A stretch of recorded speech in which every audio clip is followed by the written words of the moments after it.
Olá, tudo bem? Bem-vindo ao canal Ermira Cultura. Meu nome é Rosângela Chaves e estamos começando mais um programa Mulherzinhas.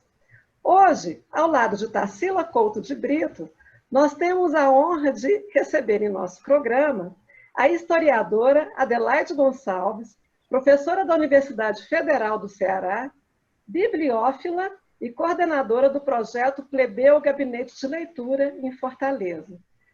Tudo bem, Tarsila? Tudo bem, professora Adelaide? É um prazer tê-la aqui em nosso programa.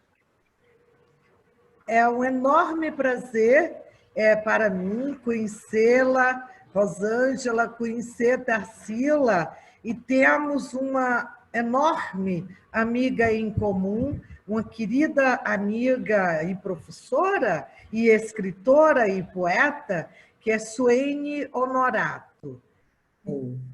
Muito obrigada por aceitar o nosso convite. Eu agradeço a Suene também pela mediação, porque você tem histórias incríveis para contar e eu acho que vai ser muito legal te ouvir. Obrigada, Adelaide. Pois é, eu que agradeço. E antes da gente começar, então, a nossa conversa, eu peço para quem nos assiste, para que se inscrevam no nosso canal, curtam os nossos vídeos, compartilhem os nossos conteúdos, porque isso é muito importante para a gente ampliar o alcance do nosso canal e do nosso programa. Bom, eu vou apresentar aqui rapidamente o currículo da professora Adelaide. Ela está falando de Tauá, não é? No sertão de Inhamuns, a 340 quilômetros de Fortaleza. E a gente está falando aqui de Goiânia, né, professora?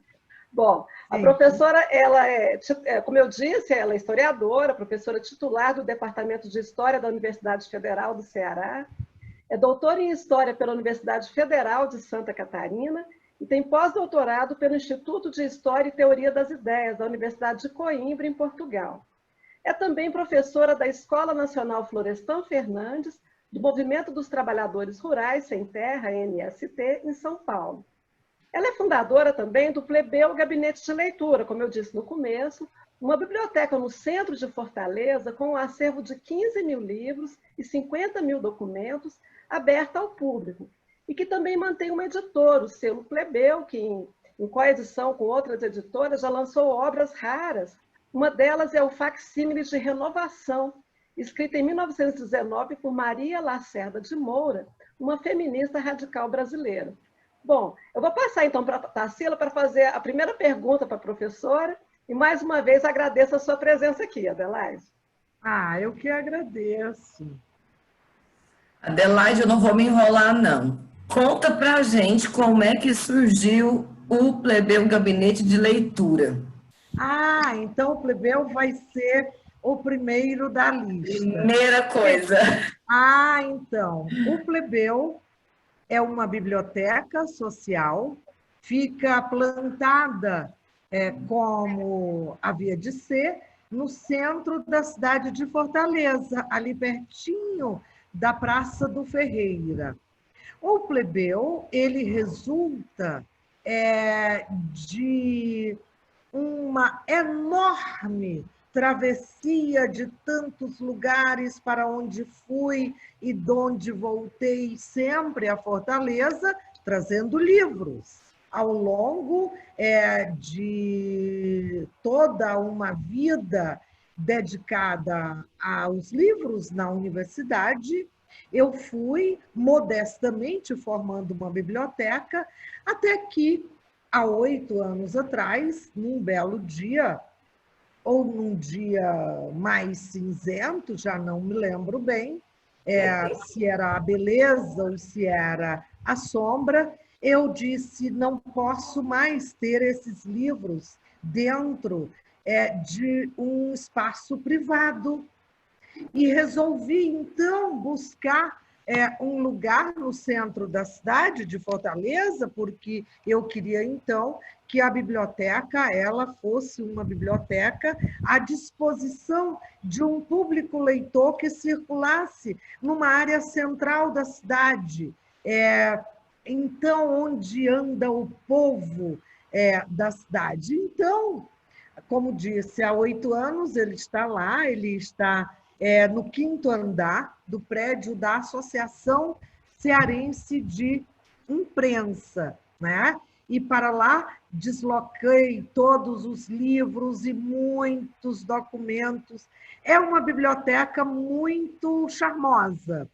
É uma biblioteca que impressiona o visitante pelo acúmulo também de objetos.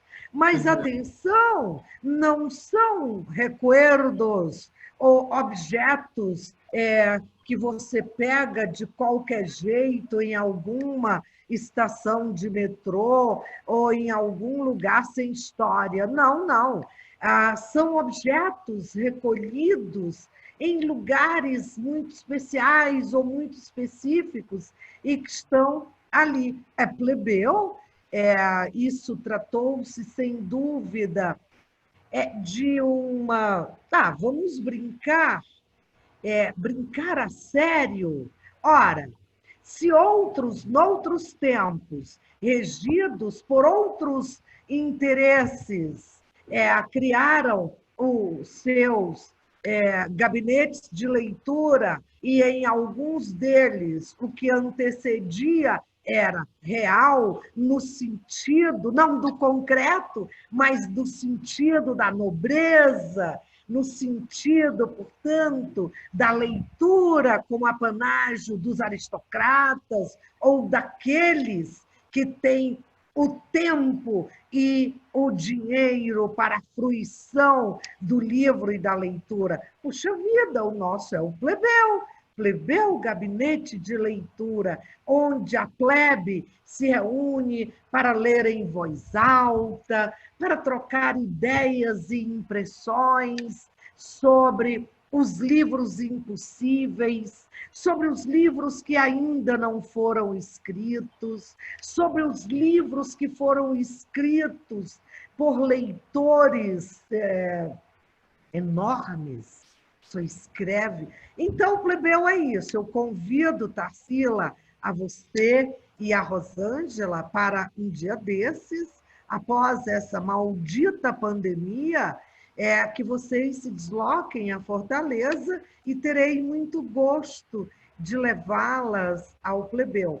Há uma outra coisa ainda acerca, tem várias coisas. Poderíamos fazer um programinha todo sobre essas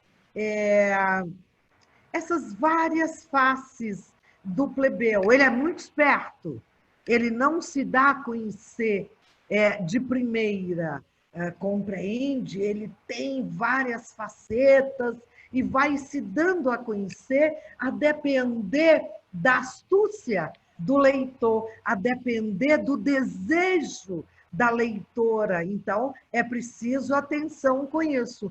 Uma coisa que eu chamo a atenção, Tarsila e Rosângela, e dos nossos, sei lá quantos ouvintes ou visualizadores nós teremos, isso também não me importa muito, não é? Mas uma coisa que é bem interessante do acervo do plebeu é que nós fomos, ao longo do tempo, nós fomos adquirindo nas viagens várias, mas não tantas quanto aquelas que eu gostaria de ter feito, edições do Manifesto Comunista. E alguns caros amigos para quem fui contando essas travessuras nas viagens, não é? Começaram também a presentear-me ou ao plebeu com essas edições. Pois bem, agora, em meio a essa pandemia, nós estamos completando, portanto, 253 edições do Manifesto Comunista. Olha, veja, que maravilha! Que maravilha! Então, você encontra ali em diversas línguas, Você quer ler o Manifesto em Esperanto? Temos aqui.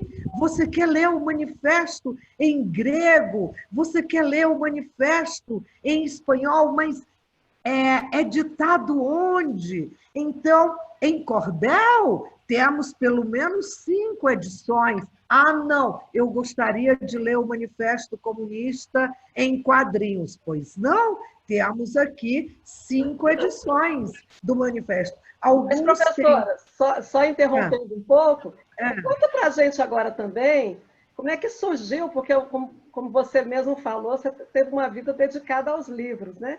Isso, Surgiu essa paixão? Na sua casa, na infância, tinha muitos livros. Você podia também contar dessas suas peregrinações por sebos e livrarias? Ah, sim. E achados assim, mais inusitados que você encontrou? Então, Rosângela e Tarsila, desde muito cedo,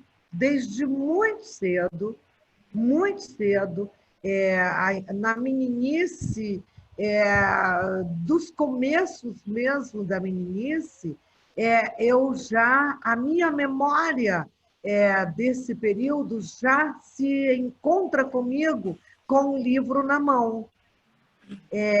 Claro que isso me foi facilitado por alguns familiares que começaram, portanto, a me dar um livrinho de presente. Claro que devo imenso à minha mãe. Nós éramos, portanto, uma família de posses reduzidas. Nós vivíamos numa casa em que o livro era uma presença de muita distinção. Apesar das poucas posses, os meus pais tinham esta convicção: o livro é um distintivo. Então, na nossa casa, aquela prateleira ao modo de estante, pondo aqueles livros comprados por aqueles homens, sim, que vendiam livros de porta em porta, não é? Aquela prateleira que virava estante, certamente ela dava distinção àquela casa, não é? De modo que estudei nesta cidade pequena de Itauá e tive, portanto, ali outra enorme, um enorme facilitador, uma escola de freiras, não é? E muito, muito, muito cedo ainda, ao final da primária, da escola de ensino fundamental, como se chama hoje, na altura, na primária, eu comecei a fazer um trabalho como auxiliar da biblioteca. Veja, isso não era um trabalho, de modo algum. Isso era precisamente oferecer a mim a chave de um paraíso. É evidente que, em retrospecto, a memória, em retrospecto, tende a idealizar. Certamente, aquela biblioteca era muito pequena, certamente ela era muito modesta, mas não é disso que se trata hoje, retificar com os óculos de hoje o passado, que foi tão bonito. Aquela era uma biblioteca primorosa. Era a biblioteca onde comecei a ler todo o Monteiro Lobato, onde sabia de cor poemas, os mais diversos e os mais variados. É claro que isso já me ia levando para aquelas récitas nos grandes dias da pátria, não é? Porque os currículos de então exigiam alguma devoção a esse tipo de perspectiva, não é? Então, o que posso lhe dizer, Rosângela e Tarsila, dizer a vocês as duas, que a minha vida, desde a infância, em todos os momentos da minha vida, o apego aos livros, o gosto pela leitura, o prazer da leitura, o hábito da leitura, seja a palavra que lhes possa indicar como adjetivo a palavra livro, ao convívio. Livro como o convívio permanente. Tanto que, o ano passado, por sugestão de alguns queridos colegas e queridas colegas, eu, portanto, enfeixei na forma livro, não é? Aquele que teria sido, não é que seria, mas que teria sido o meu memorial para professora titular. Então, está publicado esse memorial, que recebeu certamente o nome Entre Livros. Certamente não sou a primeira a atribuir esse título, mas é para dizer que é precisamente uma vida entre livros. Viver entre livros, esse é o desejo, esse é o hábito, essa é a sina, seja a palavra que você queira, que nunca arrefeceu ao longo da vida. Eu jamais fiquei um dia sem ler. Seja o que seja, um cardápio em um restaurante é uma leitura, não é? Placas em cidades onde estou por primeira vez é uma leitura. Inscrições na estatuária, que quase sempre homenageia aqueles a quem não deveria homenagear, também é uma leitura, não é? Então, são tantas as formas de ler que o leitor apaixonado, porque as pessoas dizem, você é uma leitora compulsiva. Não, não. A leitura não é uma doença. Doentes são aqueles que nas ditaduras ou sob o fascismo queimam os livros.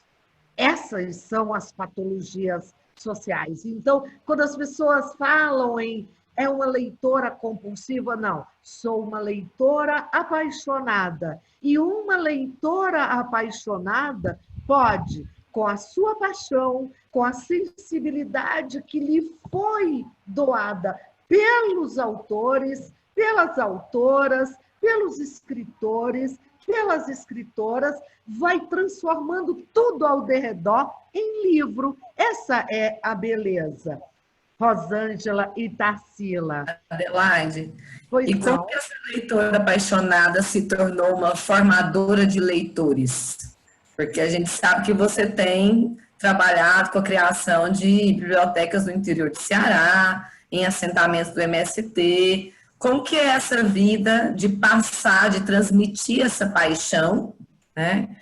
Você conta com o apoio de alguma instituição ou de uma equipe? E como tem sido a recepção das pessoas quando você propõe esses projetos de formação de leitores? Veja, Tarsila, não há, de fato, projeto no sentido institucional. Não existem projetos para instituir leitores. Não. Não estou dizendo que não estou, portanto, me pondo contrariamente a projetos dessa natureza. Mas não, eu tenho estado, digamos, um quanto afastada, portanto, dessas motivações instituintes, dessas motivações institucionais.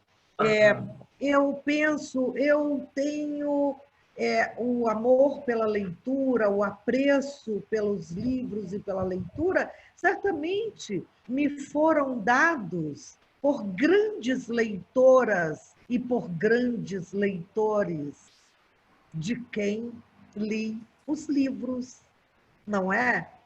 Então, é esse amor que eu tento que seja essa palavra, é esse apreço, é esse apego, é esse zelo. Apego não no sentido, portanto, da avareza, da acumulação, não é por acúmulo. Há pouco eu dizia, temos mais de 250 edições do manifesto, mas eu não fico contando, não é por acúmulo, não é para dizer que estamos acumulando livros.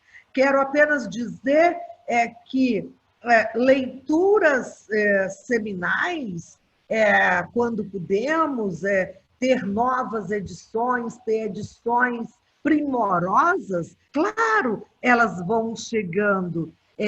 Por exemplo, onde eu posso conseguir livros de William Morris, certamente eles virão ter a minha casa ou ao Plebel. Certamente algumas dessas aquisições, elas terão me deixado em dificuldades alguma hora. Aquele livro, certamente, ele determinou que naquele dia eu não ia mais almoçar ou jantar se eu estou viajando, não é? Porque acabou ali, onde acabava ali o dinheiro. Então, não sou bibliófila, nem sou, não é a bibliomania ou a bibliofilia que pode, portanto, caracterizar esse meu apego, esse meu apreço, não é? Mas eu acho que eu escapei da sua pergunta.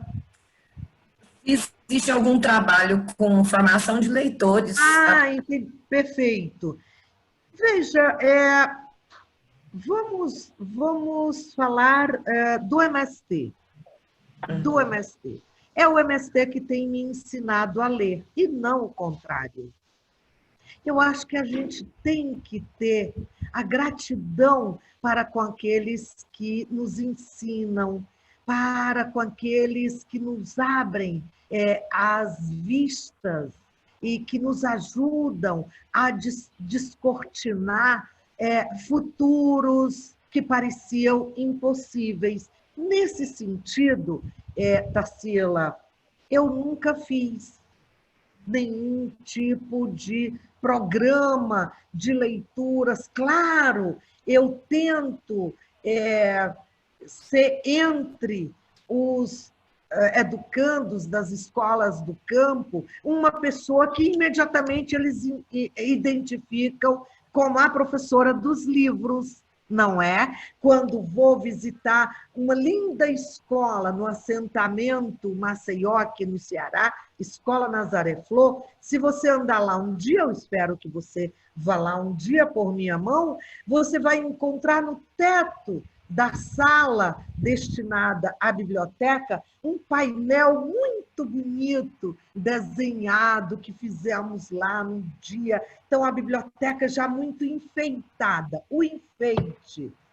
O estar na biblioteca como um lugar que pode despertar, portanto, um imenso desejo de ali ficar. Portanto, as bibliotecas que poderiam ter sido, de algum modo, orientadas por esse vetor do meu desejo, do meu amor ao livro, não teriam a placa silêncio. De modo algum. Esta não é uma biblioteca em que pudéssemos estar em pleno, ou que pudéssemos fazer, portanto, esse aprendizado para estarmos felizes entre livros belos, entre livros impossíveis, entre livros muito modestos, entre a literatura de cordel, entre livros que foram trazidos de alfarrabistas, coisas preciosas, preciosas, não é? Posso contar alguma coisa dessas recolhas? Não, é justamente o que eu queria te perguntar, porque você falou das extravagâncias, né, que você já fez, eu queria que você nos contasse aí algumas, então. De achados então seus, inusitados, né? São muitas as extravagâncias, é uma boa palavra, extravagância, não é? Ou quando você, portanto, sai do seu normal. Então, um dia eu estava numa feira que eu acho muito bonita, em Porto Alegre, no Brick da Redenção. É linda essa feira, aos sábados, aos domingos. E encontrei ali um livro tão bonito do William Morris, numa edição inglesa, sabe, aquelas edições primorosas. Puxa vida, esse livro pede para ir à Fortaleza. Eu passo, vejo o preço, era um preço tão impossível para aquele dia. Isso tem já uns 20 anos, talvez. Era um preço elevado. Não vamos dizer aqui preços, porque o dinheiro é uma desgraça, não é? Então, não vamos falar aqui de preços, de valores. Mas é claro que o livro foi à Fortaleza, é claro. Outra vez, num alfarrabista esplêndido na cidade do Porto, em Portugal, eu encontrei uma revista. Eu encontrei não que ela estivesse perdida, ela estava esperando que eu chegasse lá. Uma revista lindíssima que encadernava publicações do começo do século XX, de um feitio tão bonito. Olha, eu não pude dizer que não levaria aquela publicação, uma publicação muito bonita. Por aquela publicação que estava encadernada, aquela publicação me custou mais do que o aluguel de 2 meses, não é? Mas ela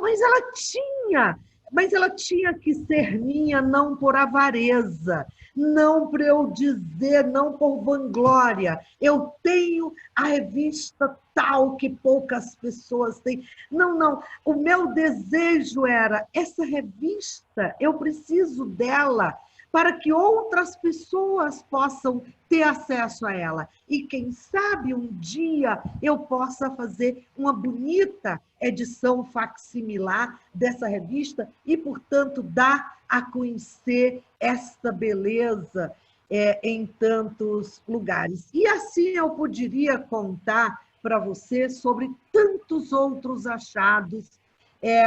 Maria Lacerda de Moura, numa feira de rua no Rio de Janeiro. O seu livro, Tarsila falou há pouco, ou foi você, uma das duas referiu. Eu olho para o chão, nos vários livrinhos, e a Maria Lacerda está lá, numa toalha muito modesta, no chão, né? Ela estava lá, o livrinho estava lá. Sabe, era inacreditável que aquele livro estivesse ali. Ele estava à minha espera. Então, esse eu me lembro, meu Deus, esse livrinho eu comprei por R$5. Esse eu digo, porque esse custou quase nada. E olha, a alegria e a emoção, quando abro, quando folheio, quando levo o livro, ele está autografado. Mas essas marcas, Rosângela e Tarsila, eu, quando refiro a elas, eu não refiro de modo nenhum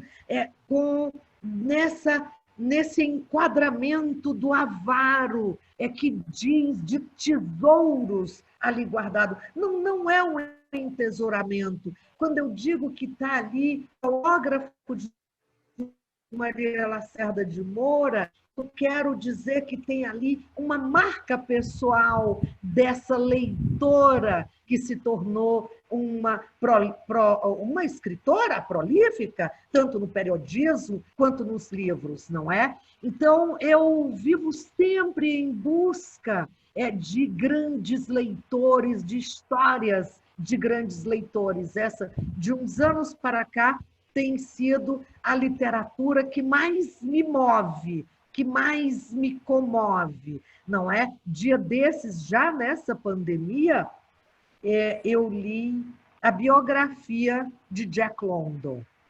Uma biografia, não é a biografia, uma biografia de Jack London. Jack London é um escritor que mudou completamente a minha vida. e a minha percepção quando eu tinha ali dos 17 para os 18 anos de idade, quando li O Tacão de Ferro. Depois, quando li O Povo do Abismo, foi outra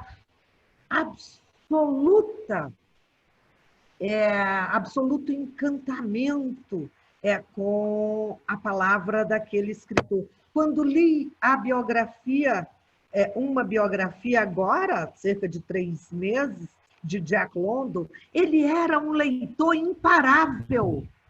Ele era um leitor absolutamente imparável. A sua vida, o seu modo de vida, o seu lugar de nascença e de onde ele foi, portanto, vencendo as asperezas da vida, não teriam nele um leitor. Ele seria daquelas pessoas rotas na vida, sem acesso aos livros, pois ele se torna, esse grande leitor, se torna um escritor, e a sua receita era: tenho que escrever 1000 palavras por dia. Aí já era uma grande danação da cabeça dele. Rosângela, outro grande leitor.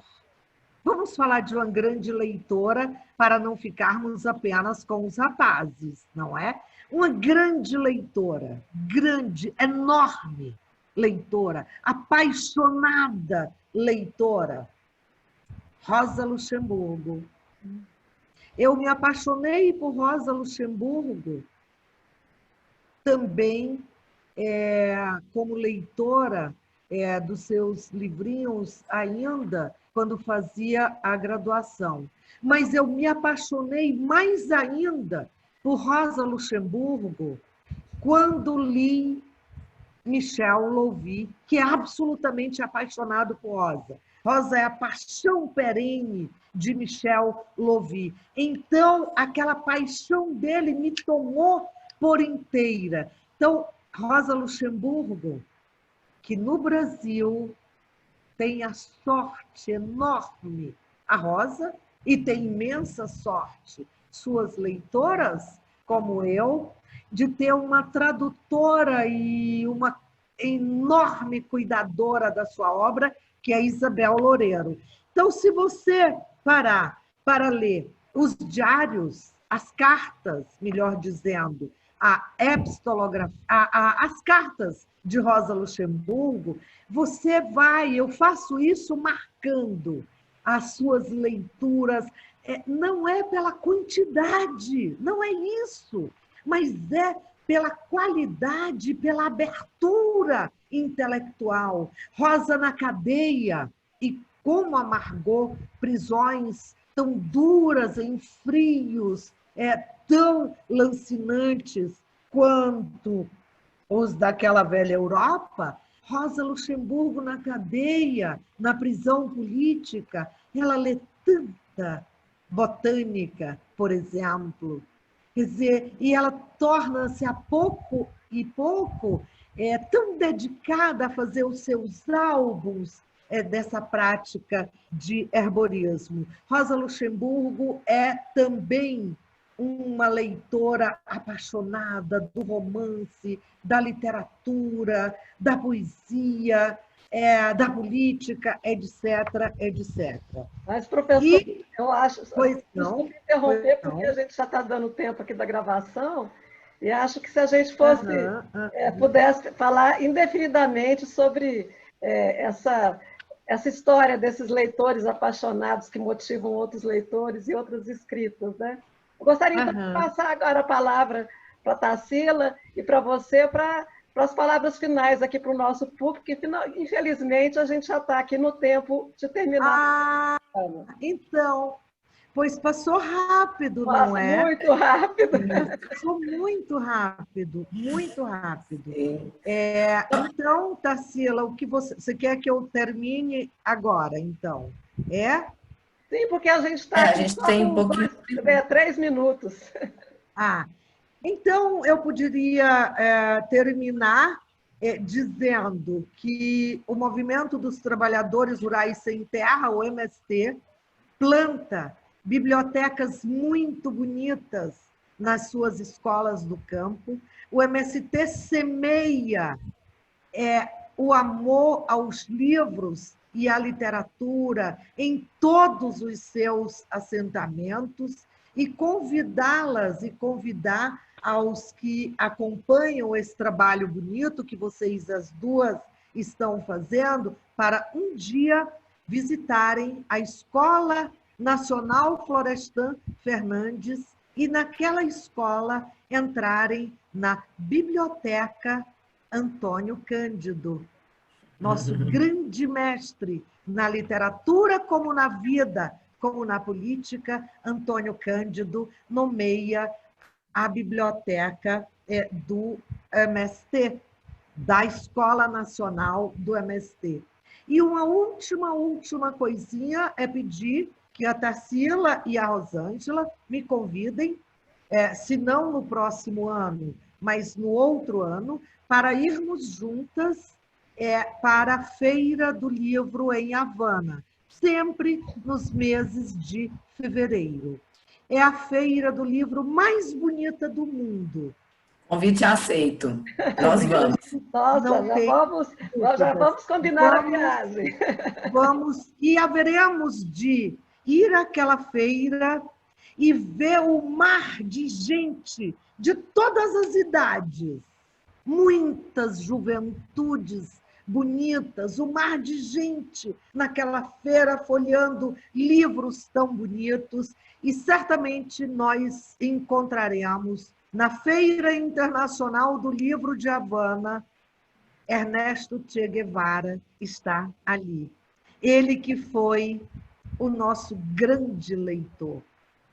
Se vocês, e termino aqui dizendo, todas as boas fotobiografias de Ernesto Che Guevara vão trazer imensas fotografias, e em todas as fotografias, ou em quase todas, Che Guevara está com um livro à mão, ele está com um jornal no bolso, está com um livrinho no bolso do casaco, no bolso da jaqueta, ele está com um livro no alto de uma árvore.